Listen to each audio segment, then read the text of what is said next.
This channel does not promote any violent, harmful, or illegal activities. All content provided by this channel is meant for an educational purpose only. যারা এখন ন্যাকা সেজে বিবেক সেজে বলছেন যে ওই বিচিত্রবীর্য গোস্বামীর 150 গ্রামের তত্ত্ব মানেন না, তা তারা তখন ওটা বলেননি কেন? তারা তো সেদিনও ডাক্তার ছিলেন, সেটা তো জানা ছিল যে 150 গ্রামের তত্ত্বটা কত বড় মিথ্যা কথা।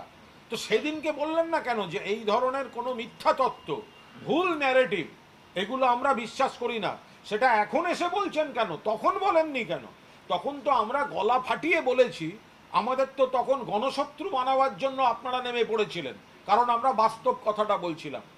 আমরা বলেছি ধর্ষণ খুব খারাপ ঘটনা, খুন খারাপ ঘটনা, সঞ্জয় রায় একটা বিকৃতকাম জানোয়ার, সামাজিকভাবে বিচ্ছিন্ন ঘটনা।